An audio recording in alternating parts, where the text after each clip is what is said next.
Please welcome Ms. Sarah Roots, Vice President of Warner Brothers Studio Tour London and Chief Creative Officer of the Think Well Group and past President of the TEA, Craig Hanna.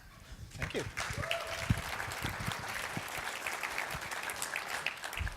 Well, thank you very much for having us. We're quite delighted to be up here, and from ThinkWell's standpoint, we're very honored to have been a part of this project. Getting a chance to work on this little-known IP and bring it to everyone's attention was, Dominic in the back said, to be entertaining, so I thought, I'll try. This all began a long time ago. It actually started in 2007 when we went to Leavesden Studios for the first time and weren't allowed to take any pictures. So I don't have any photographs from that point. But we walked around the sets. I think the fourth film was in production. And we looked at everything, and we said, you could just open this up to the public because our jaws were hitting the floor. We saw absolutely amazing sets. We went to the art department and saw even their white models were ridiculously cool. We went to the Creature Shop, all of which was located on site at Leavesden Studios, and saw the most beautiful sculpts and creatures created, and some amazing models and model work. Everything was done to an extraordinary level of detail.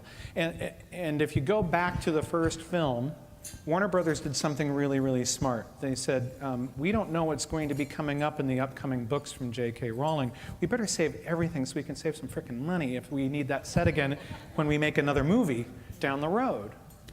So there are hundreds of shipping containers on site at Leavesden Studios. This model ended up being the inspiration for our finale. We didn't know what we were going to do when we finished it off, but I took this picture with my little digital camera because somebody had gone in and carefully cut out all of that ivy by hand. It's like that big, and the detail across the board is amazing. Well, we worked for 2 years working with Warner Brothers on bringing the attraction to life. This was by far not the first rendering of this. This is the last one. That's why it looks so much like the real thing. It's about 150,000 square foot, 135,000 square foot attraction that takes you through the sets, props, costumes, effects, illusions, and magic of all the Harry Potter films, which were all shot right at Leavesden Studios over the course of a decade. Probably the only time in the world where the attraction and the films and everything all happened in the exact same place. And the embarrassment of riches was pretty extraordinary. Every time we would visit the site for site meetings and walk the sets of one of the new films coming out, that set suddenly had to be the one that had to be in the attraction. And it wasn't just us, it was everybody at Warner Bros. That came out, oh my God, did you see that Gringotts Bank vault set? We have to put that in, we don't have any room for it. And this went on and on, so there was a lot of constant shuffling. In fact, down to a few days before the attraction opened, we were discovering with the filmmakers new things in containers and deciding to bring them out into the attraction wherever we could wedge them. And you haven't seen what we've put in since you left. Oh my God. What have you done, Sarah? It's been an extraordinary relationship, regardless of what I just said. In September of 2010, we presented the final concept to the filmmakers at Warner Brothers Leavesden. This is in their screening room on site where they screen dailies. And we presented to the heads of department. And about a third of the way into the presentation, I just had this terrible, terrible moment where I realized I'm presenting the work of this amazing group of people back to this amazing group of people and crowing about how ThinkWell is going to do this and that. And I just stopped in the middle of the presentation to, oh my God, I can't believe I'm doing this. I don't want you to think I'm being so presumptuous. I'm so respectful of your work. All of us at ThinkWell just think you guys are amazing. I don't know if it made any difference or not, but we ended up working with all of those people throughout the entire process. The people, the heads of department helped in every aspect of the attraction, continue to help with the attraction. Yeah. So it is about as authentic of an experience as you can have because all the filmmakers continue to help with the attraction. We shot media in 2010 because the primary cast were finishing up the last film, and we had this very narrow window of opportunity to get them for our introduction film. So we got Dan and Emma and Rupert and shot them, and this is us panicking because we had about a 45-minute window in which to do all of that on the set. And then Rupert loves crazy T-shirts, and so he came out. We said, dress like you would on a day off. So this is how they dressed. And about halfway through that 45 minutes, we said, oh, for fuck's sake, he can't wear that shirt. We're going to CGI that shirt out in about 4 months, I guarantee it. So somebody said, Dan, could you do us? Rupert, could you please change shirts? We started again anyway. But great experience again. We worked with Warwick Davis on the Creature Shop media. We had a very complicated shoot because there are a series of windows in the Creature Shop, like you're looking into another room. And Nick Dudman, who's the head of department for the Creature Shop, and Warwick Davis basically act as guides through the Creature Shop. So they're actual size. They look like they're in the space with you. And as they point out things in the Creature Shop, those items light up and animate and stuff like that. So they were great to work with, too. And Warwick was with us last Saturday for our first year's anniversary, so he still regularly visits. He'll open anything. No, I'm sorry. He's fantastic. In January of 2011, steel came out of the ground, and the 2 stages for the attraction, which are called stages J and K, and you go, oh. But it's actually the naming convention at the studio. The last stage at the studio is I. So it's serendipitous and kind of magical that the next 2 were J and K. And everyone thought that's not possible, but it's true, right? Yep. See? Honest. In the summer of 2011, the first set went in, which was the Great Hall. And the Great Hall was the last set to come out of Leavesden and come into our permanent attraction. And it was fantastic. When they filmed the movies, they made the floor out of real York stone because they knew they were going to be shooting in there for a decade. And so every stone was removed from the Great Hall, numbered, and placed back into this Great Hall exactly in the same location where it was before. Which took, as you could see, even in time-lapse, a really long frickin' time. That model photo that I showed you earlier ended up being one of the big secrets of the films. Everyone thought Hogwarts was a computer-animated model, and for all but the last 2 films, it was actually this real model, about a 60-foot by 60-foot dimensional model. That level of detail that you saw in that photograph that I took is all right there. And we said, this has to be the culmination of this experience. So we purpose-built this room with a ramp that you come in high, get this amazing vista of the room, and then ramp through that space down to the bottom. And because it had been chopped up into little bits to store at Shepperton? Yep. Yeah. They had to bring it in pieces, one wall of which of the building was kept open to allow all that stuff in. And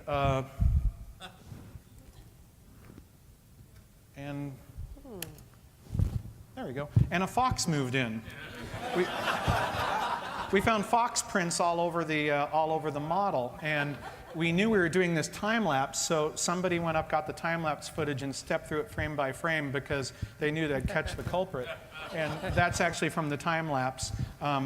Warner Brothers brought in an animal control guy who put some frankfurters in the model and captured the booger. More foxes kept coming back, so the joke was that guy was getting 100 quid per fox. He was bringing the foxes over. He's like, oh, what? There's a fox, I'll be right down.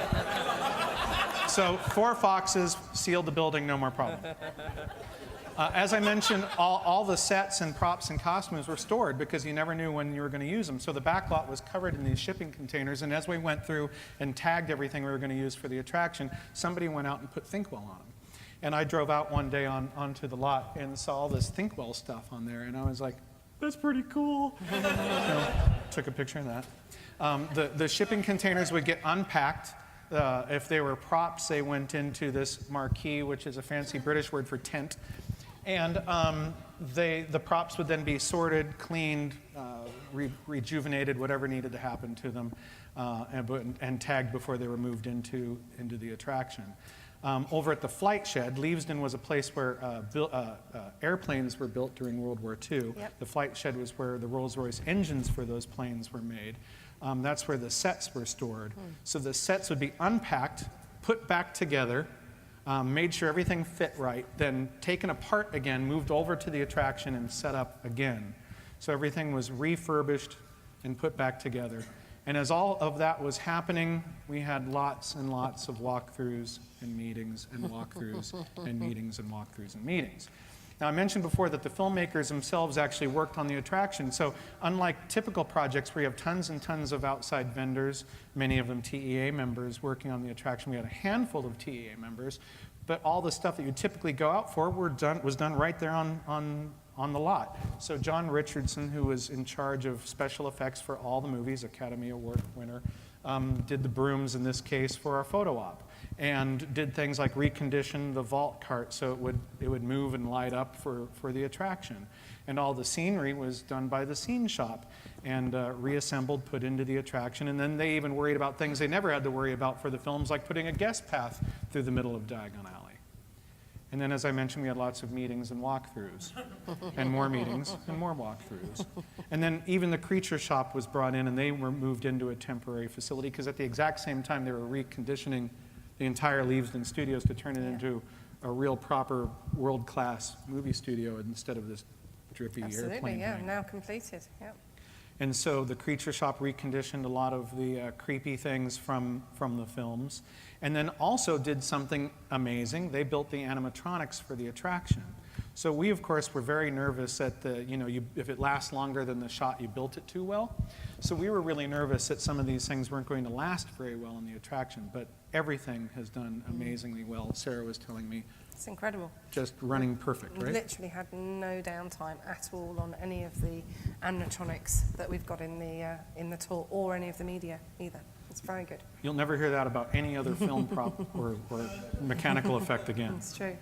So in March of 2012, we opened the doors to the public. We have this beautiful lobby that invites guests into the experience. There's a cafe and, of course, a retail store. They go into a cinema where Dan and Emma and Rupert welcome everybody, give them the thesis of the experience. They finish at the Great Hall doors and go into the Great Hall and say, now join us as you come in, and the screen rises up and you get a match shot of what's happening on the screen then right in front of you. This is one of a couple what I call kitty litter moments, because it's when kids piddle on the floor when they see stuff like this happen. And you don't have to put down They too much. don't really, do they? No? No. All right, I'm sorry. But that's what I call it. Into the Great Hall. All of the lighting and looks for each of the sets where we consulted, Michael Finney, our lighting designer at Thinkwell, consulted with Stuart Craig on what the looks for all of these spaces should be, picked different moments from the films for those looks so that the sets themselves sort of cycle through very slowly different looks as you stand in the space. From the Great Hall, you go into what we call the big room, because it's a big room. And there are lots of different sets in here, green screen, things like that. You go from there to the back lot, where we have a lot of big outdoor stuff and butterbeer. Yep.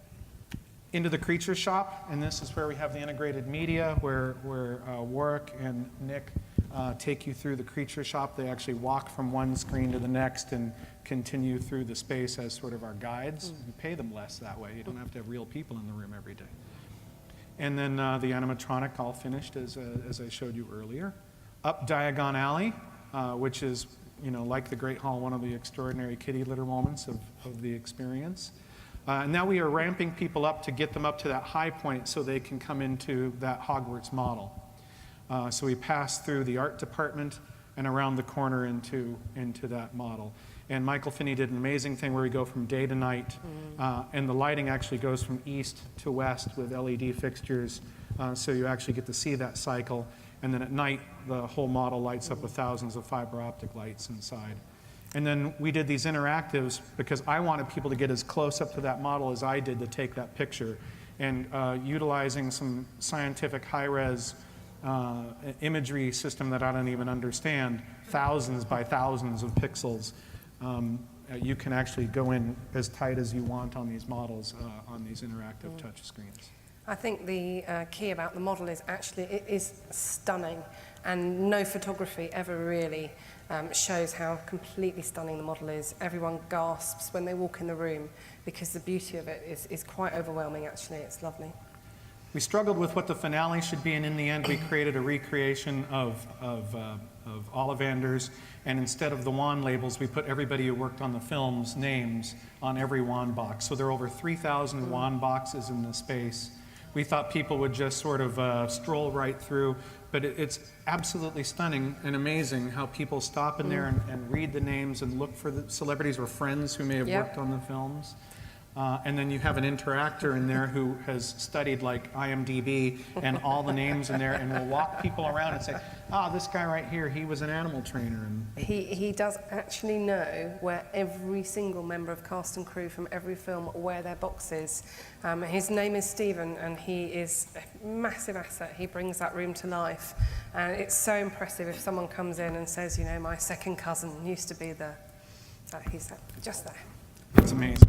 And we never expected that would be that kind of space or have that kind of resonance with people. And then there was opening day, and we spiked our butterbeer with dark rum, which I highly recommend. It's so much better. It's not as sweet, really good. And then Dominic, this one's for you. Dominic has marketing photos of people pointing at things in every one of his pieces of photography. So we did a team photo for Dominic. I don't think you've ever seen that, have you? No. So that's really the process bit from Thinkwell's standpoint. Sarah wants to talk a little bit about the service side of the attraction. I'm going to do my best to run these slides for you. Thank you, Craig. Well, good afternoon, and thank you very much for inviting me. It's a real honour and a privilege to be here today. I've been involved with Craig and Thinkwell. It's been an amazing experience with this project, and I joined in 2010. Just over a year and a half before opening.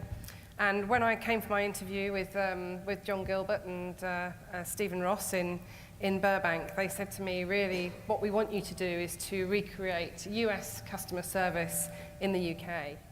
And I thought that was a really interesting challenge, but the more I thought about it, the more I knew that I could do that, and that potentially it could be certainly different, if not even better.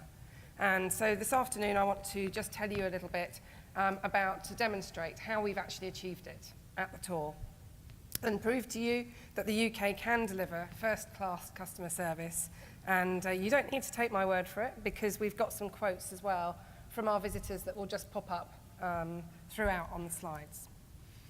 You'll have to excuse me, it's snowing in the UK at the moment. It's been about 1 degree for the last 6 weeks, so I'm on my 4th cold.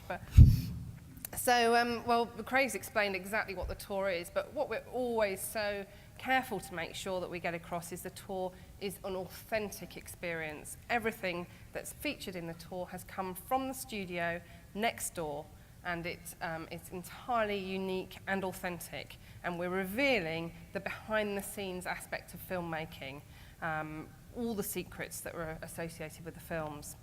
We celebrated our first anniversary last weekend. The time has just absolutely flown by, and I think it's just been so successful. I could spend this presentation talking about our success, but I'm not going to do that. I am just going to say that we've exceeded all of our budgets and targets.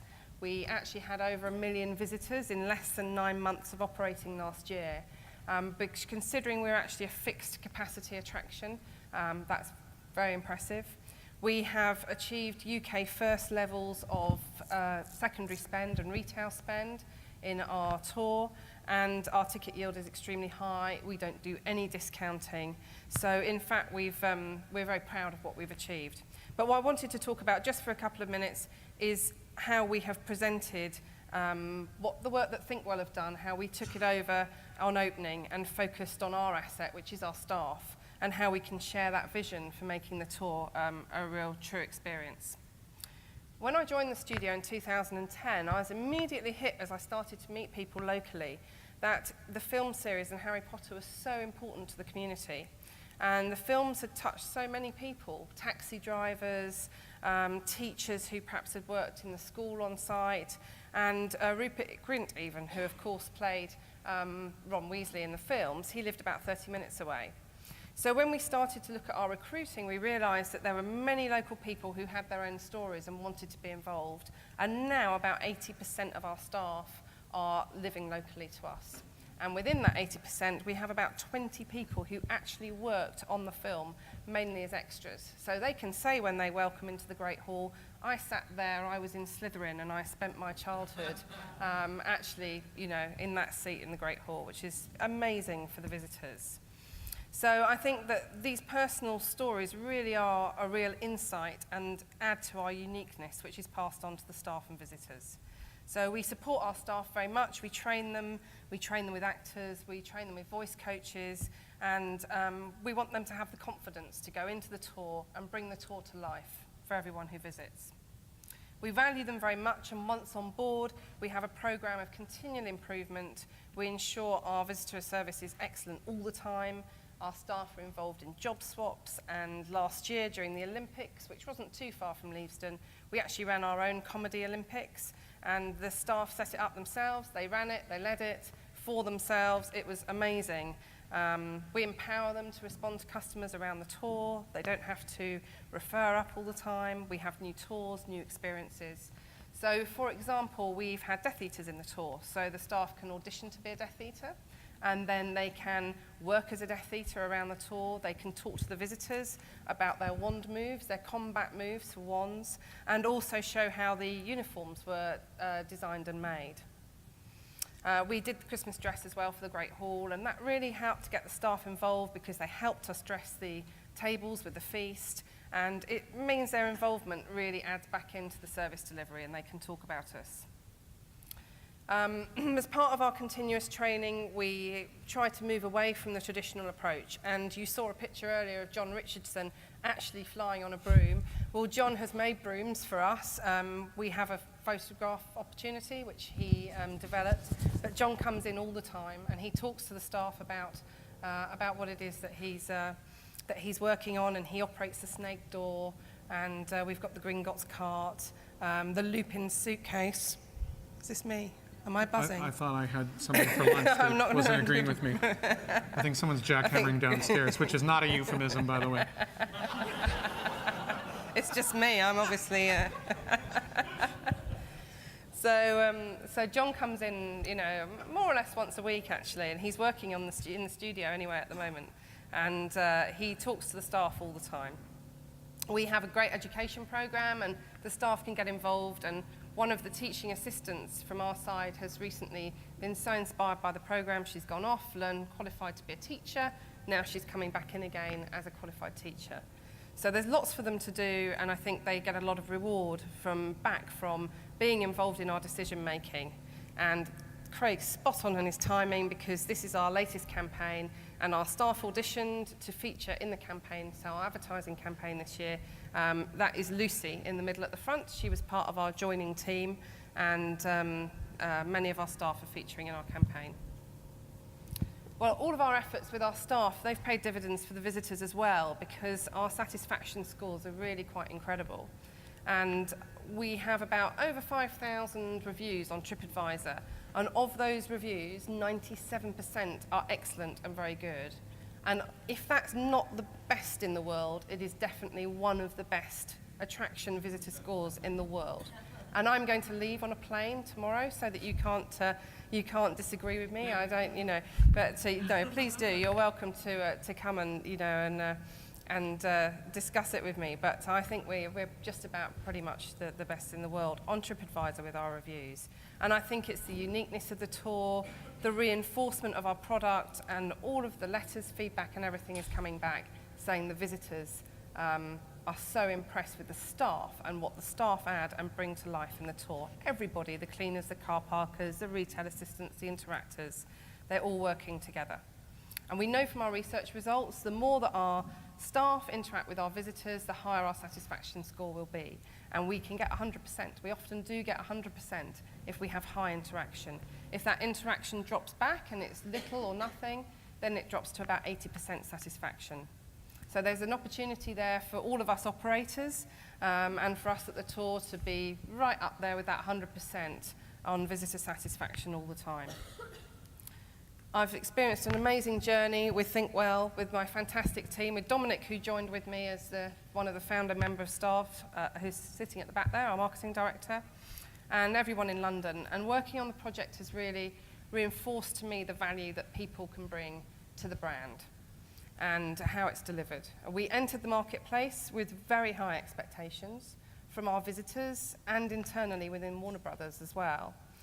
The reputation of the Warner Brothers brand, the quality of the Harry Potter film series, it set really high standards for us, and our staff have worked to exceed all of those expectations. They've succeeded in helping us there.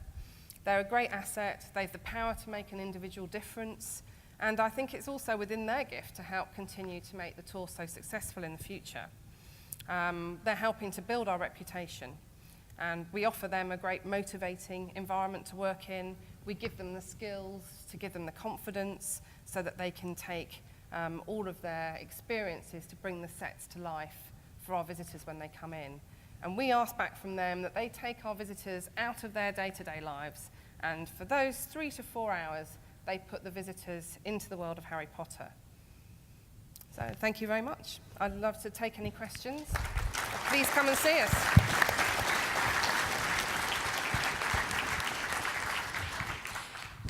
I love what you've done. I know everybody does. How have you handled the multilingual demands if you have such an interactive, personal staff? That would be tough to do. Yeah, it is tough. We do have a number of members of staff who speak multiple languages.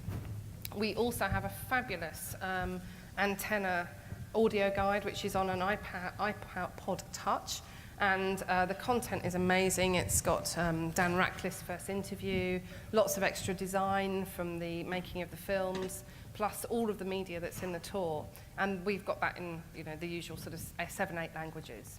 So between the staff, we would definitely recommend the antenna audio guide or the digital guide for overseas visitors. Hosted by Draco Malfoy. Absolutely, yeah. Having looked at Leavesden once before for a Universal Studios location, what kind of reception did you get from the local planning commission and access to the site and visitor issues? There was something that Sarah had mentioned earlier, which was it's a capacity restricted attraction. Okay, that explains part of it. Yeah. Very good. That was it. It really boiled down to pretty much one roundabout that drove the business modeling for the entire thing. The capacity of the attraction is limited and can't go above and can't go below, I suppose it won't.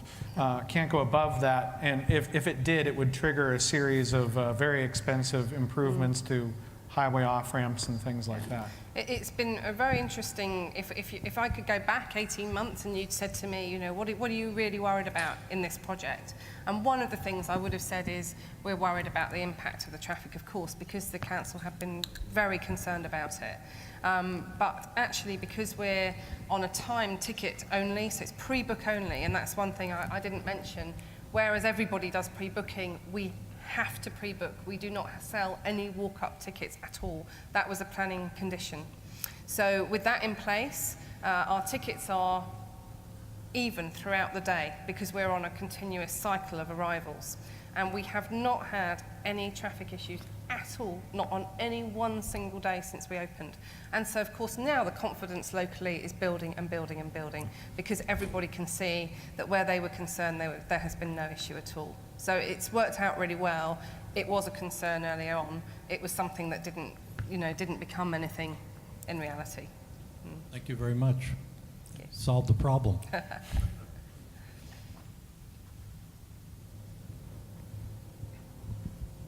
You guys said this is going to be a permanent attraction. So are there plans set in place to kind of freshen it up as it make it old in the coming years? Yes. We've already started to do some very minor tweaks. So, for example, when we opened, Hogwarts Bridge was actually closed because it was a film prop, and it wasn't strong enough to take constant visitor, kids running up and down. But now the Hogwarts Bridge has been reinforced; it's open. So we've already started to do things, and we'll continue to do small which Thinkwell do a great job for us of sort of being our guardian, overviewing to make sure that the core and the essence of the tour remains. And then we're also working together on a big project for looking at how we will develop the tour later on. But we're only just open and we're still full every weekend and every holiday and every, you know, so. We have time for 2 more questions. Are there any sets that you didn't use that are in storage? Oh, most of them. I mean, it's amazing how many beautiful, extraordinary things we agonized over. And you can think through the films for yourself and think about what could have been in there that isn't. I wanted the Weasley burrow in so bad. I wanted to walk through it because everything is wonky, and we couldn't get that. We wanted the shell cottage, which ended up David Heyman, the executive producer of the film, said, in the end, it's only going to be 30 seconds on the screen. Let's not put it in the attraction. But that whole set was all made of seashells and was absolutely gorgeous, real seashells. Absolutely gorgeous. So it's still in storage? Is it possible that it'll Many pieces are still in storage.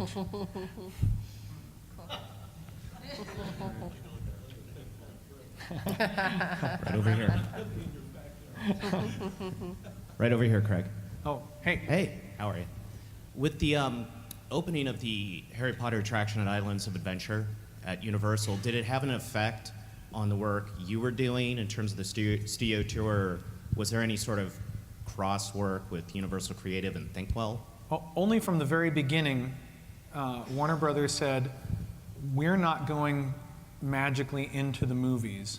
We're going to talk about the magic of the movies. And that was the clear differentiator. And for our team, it would be like, wouldn't it be great to see Moaning Myrtle talking in a painting? And I kept saying to the team, was that how it was done on the set? Because if it wasn't, we can't do that. We're not making magic, we're making movie magic. And that became the filter for everything. It had to be authentic to what was done in the production of the films, because it's a very big differentiator from what Universal is, where you're living the movies. And that ended up being fine for everybody. And it wasn't our idea. Warner Brothers from the very beginning said, we have to do this. We didn't know at that time even what Universal was up to. So they were very clear about, we're going to do a movie making experience, authentic movie making experience. But it works really well for us as well because the studio is next door to the tour. So when people arrive, you know, we're saying that's where all of those films were made for 10 years and the sets literally came out of there and into the... And the 2 experiences end up being very complementary because one is so fanciful. It's what we all wish we could do, is walk into Diagon Alley as you know, a magic person and get a wand and drink butterbeer and do all those things. But you also want to see the real authentic thing from the films. So people often, and I read about it all the time online, do both. They go to London, they go to Orlando, and vice versa. Thank you, Craig and Sarah. Ladies and gentlemen, a big hand.